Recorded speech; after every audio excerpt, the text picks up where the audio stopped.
Ahoy, crew members. Today we're diving into a Jesse Lee Peterson interview. Yes, another classic Jesse Lee Peterson interview that delivers heat, contradictions, and some serious logical gymnastics.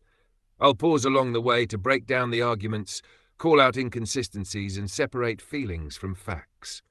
Buckle up. Let's get into it. Well, I noticed that you guys marched in Stonewall Mountain, Georgia, something like that. And there was a whole bunch of guys dressed in blacks with guns and things like that. What I don't understand about your organization, NFAC, and people like you guys, I don't know what you want. America is a big country. You can do what you want in this country. You can build, you can have families, you can live where you want. When I was growing up, that's the way it was. And I grew up in Alabama on a plantation. And black people were more successful then with marriage and family and land ownership and businesses than they are today. What do you want exactly from the white people? Well, that's a great question. I'm glad you phrased it the way you did, because I too grew up in the old days. Don't let the smooth looks fool you. It is the fact that you and I both have sat back and witnessed a deterioration, not only of the morals and the precepts of that which we used to live under, but also a steady return and a sliding backwards to the days reminiscent of Jim Crow and those particular practices, not from all people who are not of color, but from a select group that have become more prominent in the last 4 years, thus creating the rise of the NFAC. It's not what we want from white people. We don't want anything from white people.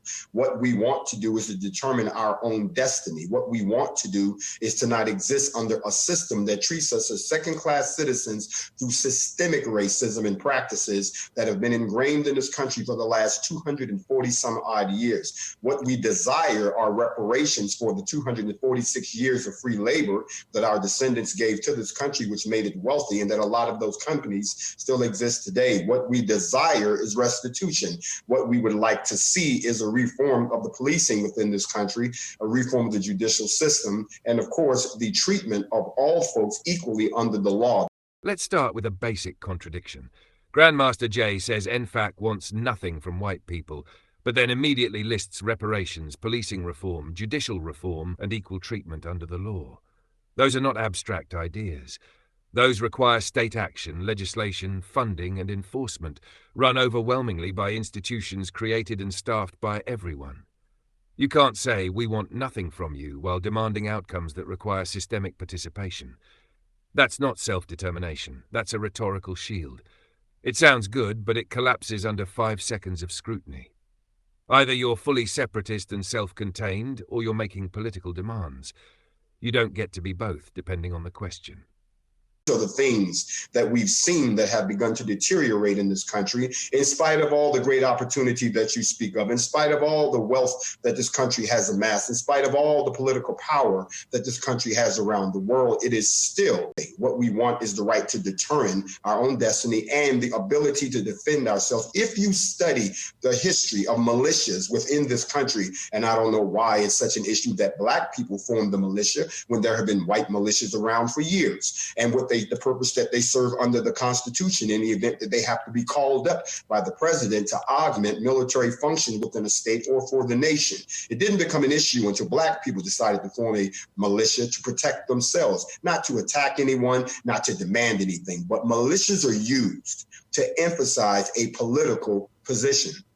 The Democrats have militias that actually went out and committed acts of violence back in the 1800s. The Republicans had militias that went out and drove their points home during the Civil War. We, as a militia, would simply push forward a political point that no one who is not going to honor or try to help the black people to try to overcome together with us the 5 things that we have determined from a census that has been done across, we hope, most of the population, that we can have those that require us to have our political support or our financial support. That you would have to do like every other demographic does that agrees to enforce or to uphold this particular manifesto that we come up with that's beneficial to those of us who have a melanated persuasion within this country and worldwide. Everything that you just said sounds like a bunch of complaints. It's so weak. When I was growing up under the Jim Crow law in Alabama on the plantation, black men were not complaining and they were not weak like that. Instead, they got married, they raised families, and they taught us that too by examples. And even though Jim Crow law was in existence, it didn't interfere with our personal lives, our family lives, and our friendship with other white people who were not a part of that, because it was a Democratic Party thing that put that together. And it's it's hard for me. Interesting that you say that. Let me just finish this. I want to ask a question with it. It's hard for me to see grown black men complaining and acting angry and trying to complain about systemic racism, which doesn't exist, about what the white man is or is not doing, and white people are not holding black people back at all. I see that you guys organize your organizations, you march the street with guns, but you're not doing anything about morality. You're not getting married. You're not raising decent children. You're not starting businesses. You're not stopping the gang violence. You can organize to march up and down the streets complaining about white people, but you won't do anything about the black-on-black crime, the out-of-wedlock birth. And that's the role of the men to lead the way. That's the role. I know, but let me just say, that's the role of lead. That's the role of leading the way for the black women. Why aren't you guys doing that? Why aren't you guys doing that? What is your question? Why aren't you guys, instead of running up and down the street and complaining about so-called systemic racism and all that, why aren't you as men leading the way for the black women and children? Here's another issue. Invoking post-slave traumatic stress syndrome as a modern explanatory tool. This is a classic unfalsifiable claim.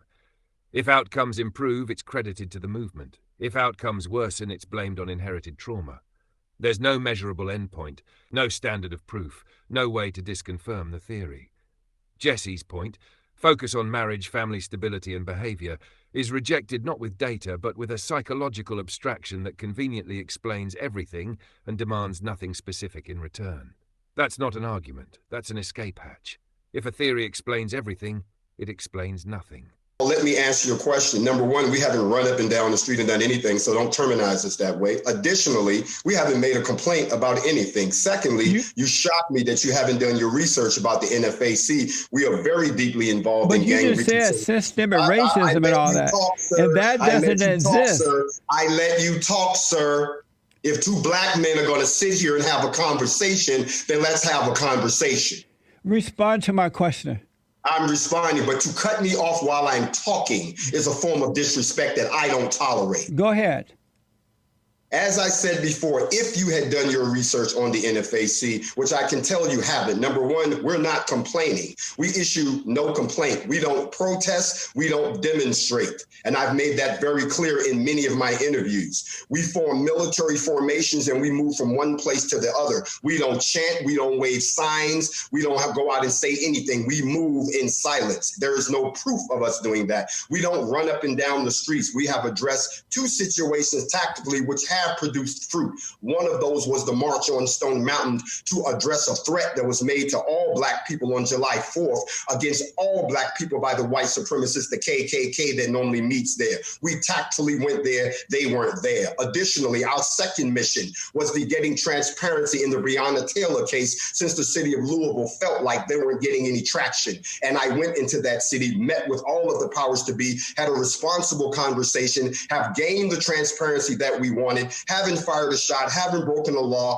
haven't threatened anyone, haven't done a damn thing. So I don't know who you think you're talking about, but our organization doesn't do that. Additionally, when you talk about gangs and what's happening within the black community, we're deeply involved in gang reconciliation with the California Black Writers. We are married to many of the organizations at the grassroots levels that are doing things like addressing the problems that are systemic within the black race. We're not just complaining to white people, and I'm insulted that you would sit here and paint this minuscule picture of what you call our little movement, which is the most significant organization by black people within the pro-black movement in the last 60 years, and it's something that's never been done in the existence of this country.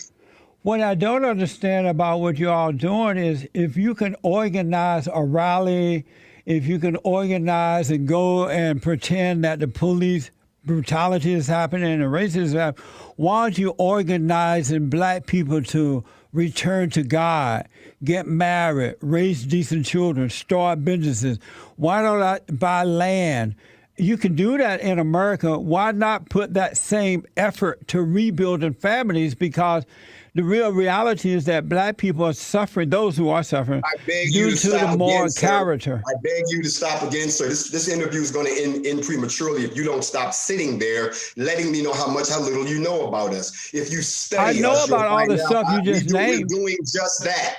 We're doing everything you said. But it doesn't show anywhere. At the beginning of this conversation, you asked me what was my religion, and I didn't want to get into it because I didn't want to get into a theological discussion. But since you opened the door, allow me to walk through it. Not only do I teach on the regular on a show called Facts Over Feelings, where we deal with just those issues, where we encourage things such as group economics, where we talk about the stabilization of the American family, where we talk about the fact and where we teach on things such as post-slave traumatic stress syndrome, where we talk about the fact that we have to raise our racial esteem and begin to recapture the unity that we had before. I'm doing all of those things, and most of the people in the NFAC are of the same religious faith and persuasion and believe in all of those principles. If you study us, you'll find out that I made it very clear that one of our goals was not just the protection of the Black community, but the protection of the Black community so it could self-heal and we could assist with all of those things that you just named. Every last thing that you just named, we have already been doing. I don't see any proof, and I've looked around the country and I've asked and I've interviewed all types of people. I don't see anywhere where black people are building. I do see that everywhere they go, they destroy. For an example, there's a terrorist attack upon America right now by the radical far-left black lesbians, the Black Lives Matter people, and the Antifa and all that. They're destroying. And black people are stealing and robbing and no shame about it. They are taken from the white man and they feel that. I didn't grow up like that. And then black people didn't, when I was growing up, black people didn't think as a group. They thought as an individual, as Christians, as American citizens. So they built. And those black who was of decency, they hung out with. Those who were not, they didn't hang out with. Why do you guys have to act like all blacks are the same? You got to have this movement going. Why not just live as normal people and treat everybody equally? How can you sit there and say live as normal people and act like something that exists right in front of your face is even playing out as we're talking about? Systemic racism does exist. There's no proof of that. In the book Brainwashed by Tom, I didn't cut you off, sir. In the book Brainwashed by Tom Harrell, he talks about people like you, people who don't realize that we've only been off the plantation for about 155 years and that you've only been a full-blown citizen for about 56 years. You talked about living under Jim Crow and that our culture and our memory and our entire race was destroyed for 246 years under the act of enslavement. Enslavement is a violent act. It is not something that you are, and that our race has never been given a chance to recover from 400 years of enslavement worldwide. That's not true. Let me finish, please. You asked me on this show, you're going to let me speak. You're not going to run over me like you do these weak people. And I am not here to sit and listen to someone who is a champion for the very group whose ass they decide to kiss just so that they can have a spot to say what they want to say. I represent the face of the Black movement now, and it is different than anything like BLM, who we do not align with, or anything else. Everything that you're saying, you're totally ignoring the fact that the empirical evidence exists right in front of your face. If we had to abolish the U.S. government, reestablish a unified coalition court, redistribute the land, take back the gold that's been taken, abolish the U.S. dollar, and a few other things, they call that a revolutionary act. But when you're talking about people addressing such things as the continued colonization of the Black community through gentrification, the infusion of the Black community of folks that continue to make it impossible for us to achieve unity again, the ADOS issue that's still going on, the integration that does not equal an equal equation that's still going on. Tomorrow when I speak in D.C. at the March on Washington, I intend to let everybody know just what you said. Things are not as normal as you paint them out to be. There has been a gradual deterioration. There has been a gradual deterioration within in our communities and externally in this country. This is not the United States that I fought for. This is not the United States that I wore the uniform for. This is not the United States, as you so eloquently said, that I remember from the 70s and the 80s. This is not the United States. Yesterday, a 17-year-old boy got a weapon that he shouldn't even have had and got a ride from his white mother to go up to another state to kill some people simply because he was still being poisoned with the poison of racism. Where are all the Klan robes? You can't find a Klan robe in a thrift store or the Salvation Army because they still have them. You're not going to sit there and insult me and the 45 million other people that still exist in this country and try to do just what you said. Let me say that you're going on too long. Hold on. Without somebody calling the police on you. And then the police itself that grew out of the slave patrol that is still killing people at will, and there has been no repression. You can sit there and act like it doesn't exist in your comfortable white world. We have begun an operation. You're going on too long. We don't have a lot of time. Hold on. Finally, the biggest tension. NFAC emphasizes military formations, armed presence and self-defense, while also insisting they are non-violent, law-abiding and purely constructive. But optics matter. You can't credibly argue that armed demonstrations reduce fear while criticizing traditional protests for instability. That's a means-ends contradiction. If the goal is community stability and family rebuilding, why adopt the most confrontational aesthetic possible? Jesse keeps pressing this point, and it never gets answered, because the movement wants the authority of strength without the accountability of consequences. You don't get intimidation aesthetics and moral innocence at the same time. Answer those questions. Grand Master Jay, you're going on too long in your response. You have a whole bunch of fancy words that has no meaning. I think that good actions speak louder than words.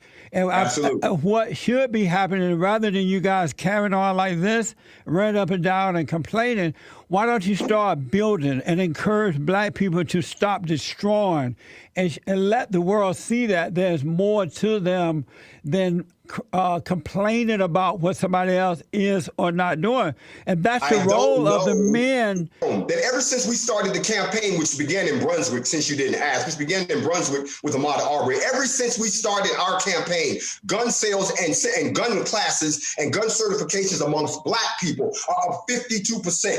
That's something that's never been done before. The last thing black people need right now is a gun. They are inspired by the sight of watching, as you said, and I have to agree with you, when I see black people that are unorganized, that are a mob that's just complaining and don't have any plan, I'm right along with you. That is not what we're a part of. That's one of the reasons we came forward, just as you said, to be organized, to have a roadmap, to inspire, to educate, and then to be able to defend in the need that we have. As you notice, we've broken no laws. We've not killed one person. Not one person has been arrested. We've destroyed no property. We've done none of those things that these other people have done. We have presented a very sensible, logical, as you say, organized institution that has embraced everything that you said and have put those things out. But since we've only been on the stage in 3 months, even though in those 3 months we've built an international coalition and have gotten endorsements from other agencies around the globe because we're doing just what you said. You see, we're the ones who are trying to do just what you said. We're trying to bring back the things you just talked about. But we've only been in existence 3 months. And in those 3 months, what have we done? We've done more to motivate, unify the black people in this country, and I can show you all the receipts you need. But if I don't know where you're looking, but by the way you started off this conversation, you haven't looked in the right place because you didn't even do your research on the NFAC. Right, crew, that's where we'll leave this Jesse Lee Peterson interview. No matter where you land, one thing's clear. Jesse stays consistent, keeps the pressure on, and forces people to actually defend what they believe instead of hiding behind slogans. If you enjoy these breakdowns and want more Jesse Lee Peterson interview commentary, make sure you subscribe to the channel. Drop your thoughts in the comments. Agree, disagree, let's hear it. I'll see you in the next one.